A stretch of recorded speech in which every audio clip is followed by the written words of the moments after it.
Live. Ladies and gentlemen, boys and girls, welcome back to another Hardwood Homies team preview. We got a couple more for you guys today, and we're going to start with a little Alabama and Houston. Going to do a dual team preview.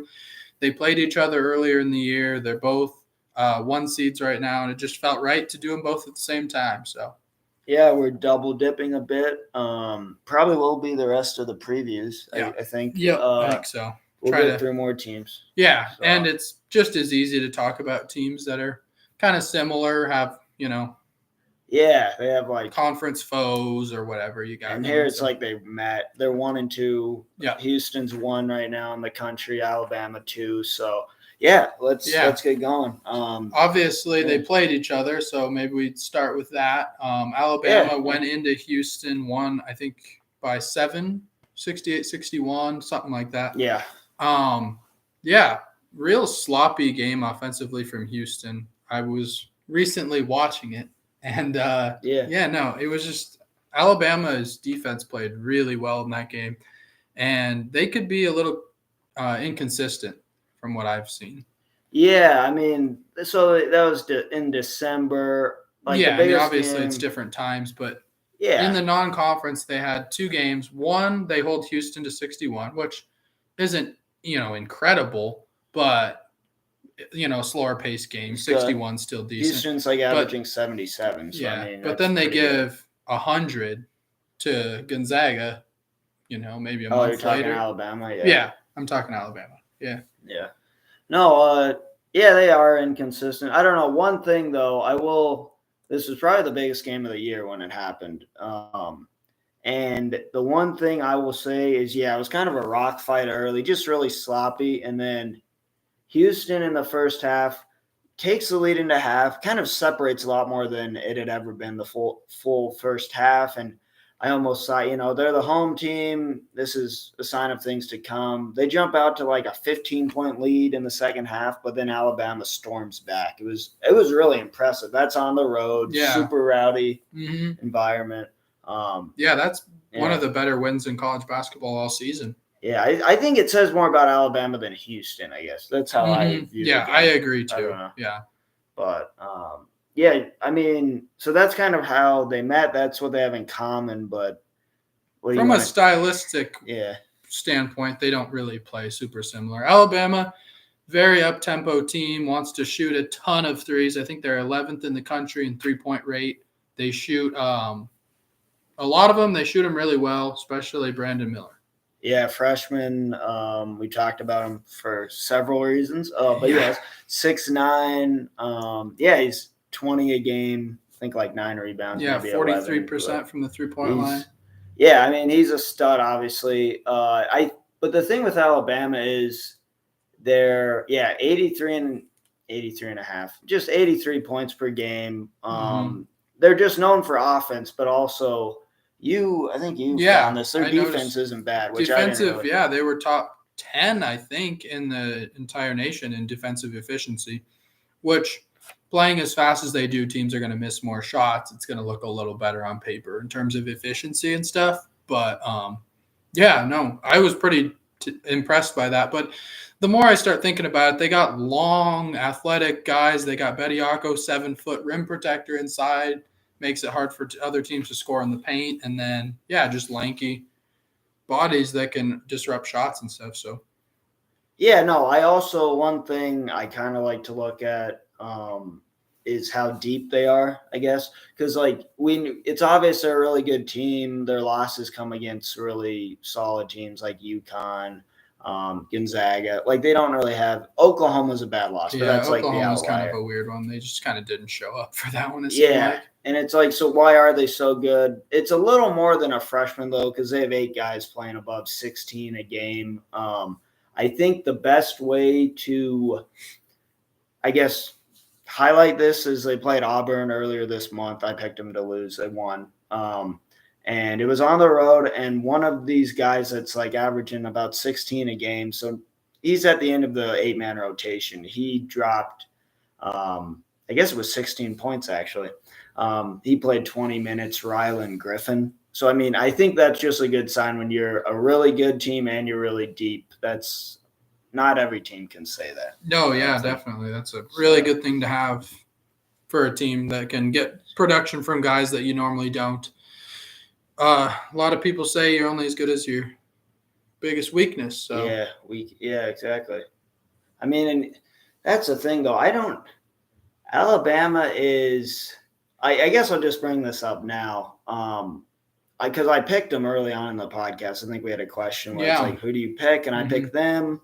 You still like that pick? No, you don't. I don't not because I think the team's like any worse, but I view it currently. I'm viewing it because the last 2 games they have not looked too good. I mean, they nearly lose at South Carolina.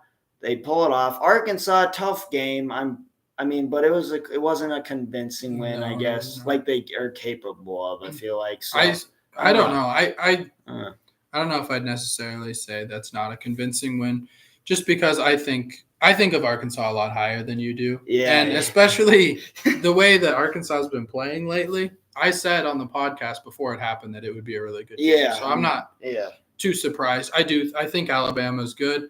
I think they're on one of a long list of teams that could win the championship, and there's a lot of them this year. I feel like so.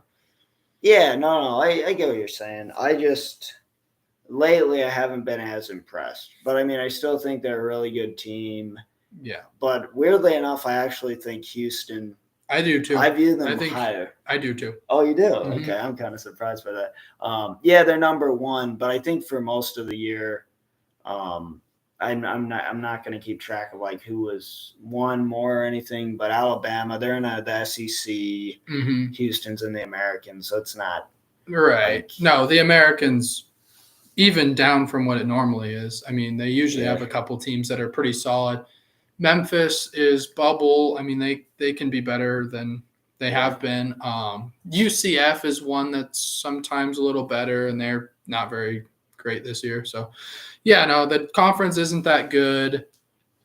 Houston kind of flying under the radar. I compared them to Gonzaga from years past in terms of playing a tough schedule and then kind of coasting through your conference to a 1 seed.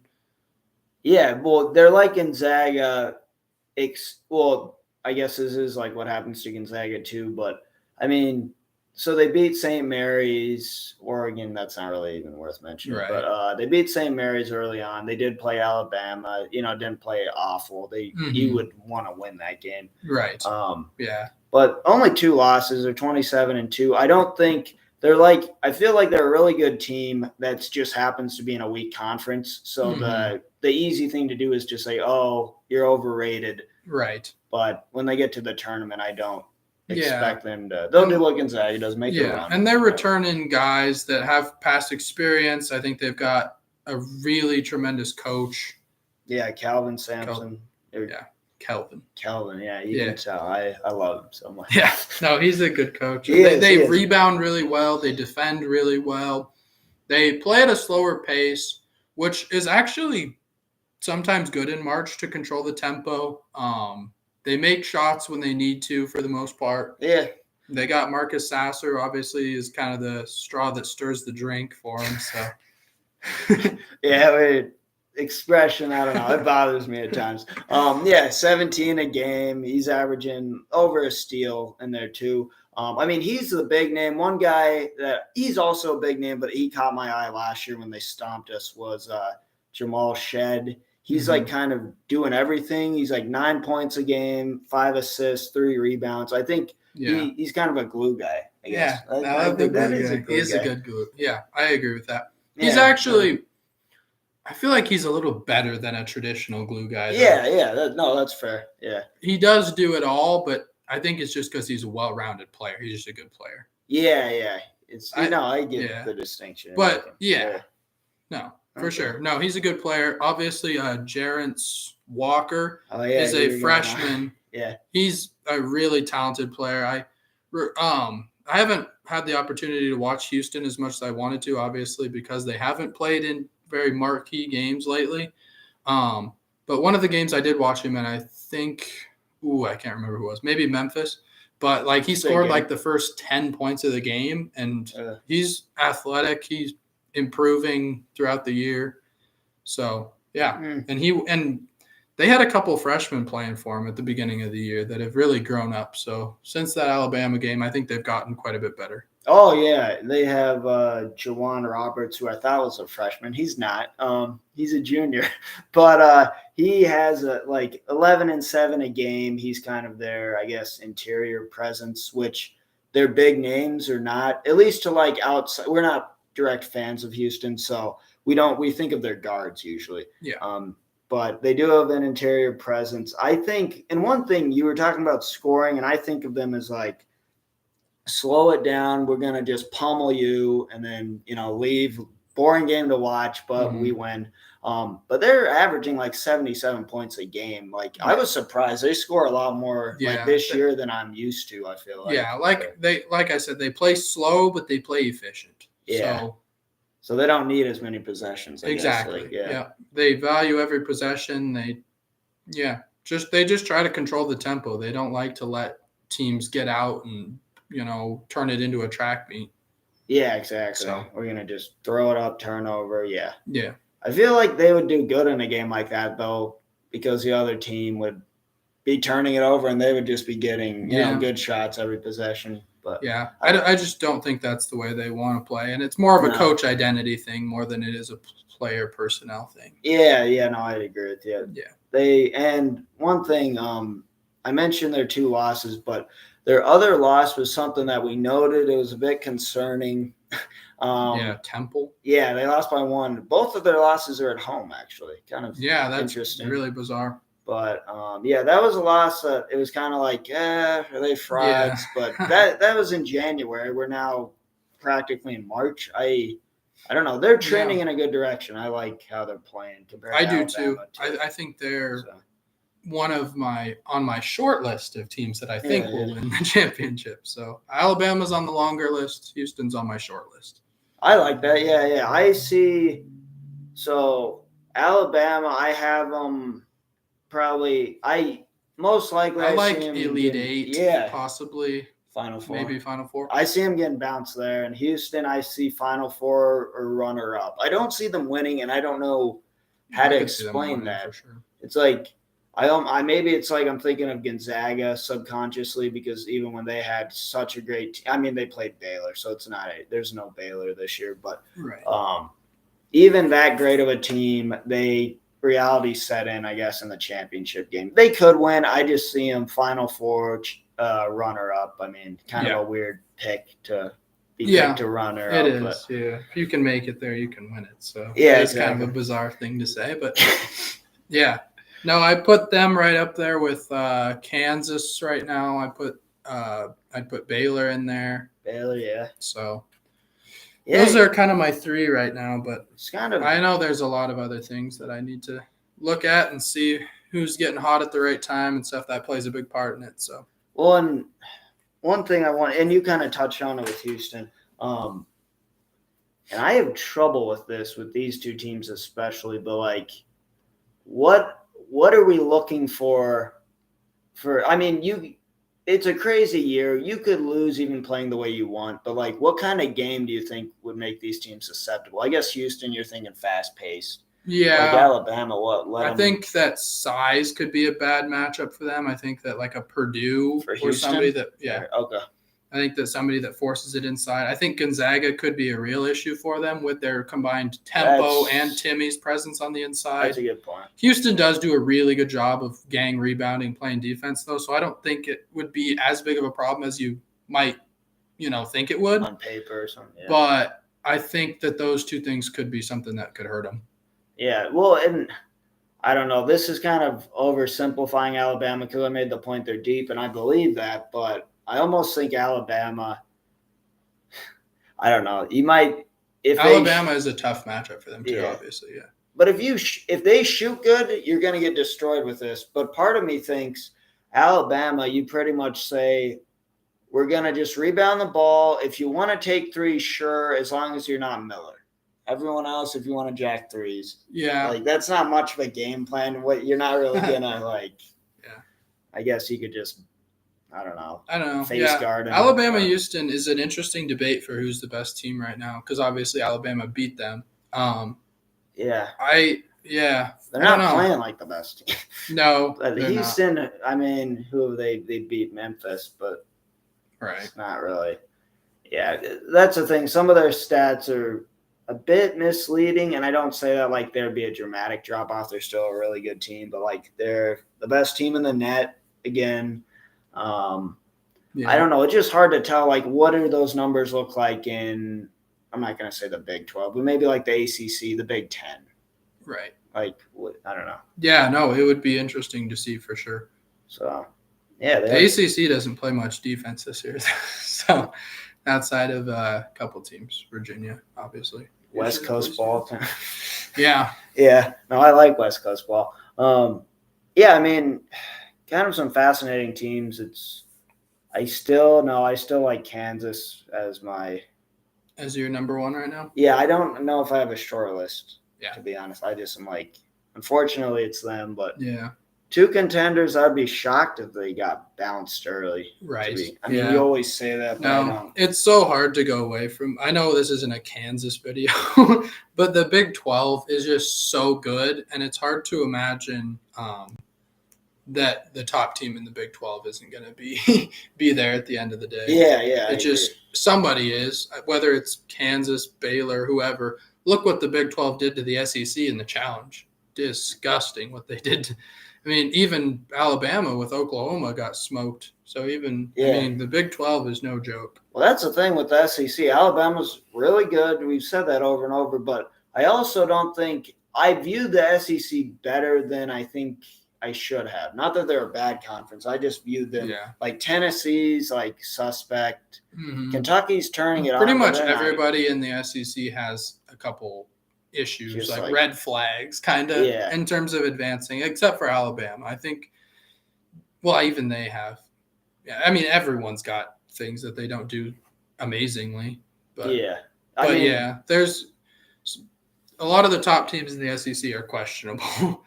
Yeah, Tennessee sometimes can't score. Kentucky, wildly inconsistent. Auburn can't score. Yeah. No, I agree. I almost view the SEC definitely better than the Big 10, but I see the way Tennessee's played lately. I think the Big 10's better. Really? Probably. No, top to bottom, definitely. Maybe. I don't know. I'm just thinking of their top few teams because I might take the SEC's top 3 over the Big 10's top 3, but I would. After that, I don't think I would. Yeah, I don't know. I just see like a gap. There's Alabama, and then I used to say, "Oh, there's Tennessee," but now I kind of lump them in with the next pack of teams. I don't know. Anyway, we will see what happens. I guess. The tournaments start next week. Conference tournaments. Yeah, well, some of them have started already, but that's true. In terms of the bigger conferences, most of them start next week, midweek. One thing. Sorry. This Saturday, the Alabama Crimson Tide. The Tide. They're playing at Texas A&M, 10 a.m. Saturday. Tough one. I'm going to be watching because I don't have a good view of how they're playing lately, but if they really come out and put on a show, I'll be impressed. They're Texas A&M's coming off a loss too, right? Mississippi State got them. Did they get them? I think so. Pretty sure Mississippi State won. So, Texas Tech will be looking to bounce back, so we'll see. Texas A&M. Did I say Texas Tech? I meant Texas. Texas A&M, Big game. Houston, I don't know who they've got next. So it's just hard to pay attention to what they got going on. Do they play Memphis? I'm sure they do play Memphis again. Again? I think so. I don't know. They usually play. They beat them by 8 at home, I believe. I think they usually play Memphis at the end of the year. They did last year. I can tell you that for sure because I know Memphis won on a buzzer beater. Jeez. Yeah, I don't know. Yeah, Memphis might sneak in. Maybe they get another team in. It's worth watching their tournament to see. Yeah, I'm assuming it'll be Memphis. The Americans usually pretty good, so it's not a bad conference for a quote unquote mid major. Not too bad. No, it's kind of like the WCC. I don't know. Yeah, I agree with that. I agree with that. Comparisons are all over the place, but anyway, I think that's it. Yeah. This was fun. We're going to be coming right back at you with UCLA and Arizona next. So. Arizona. Okay. All right. Peace.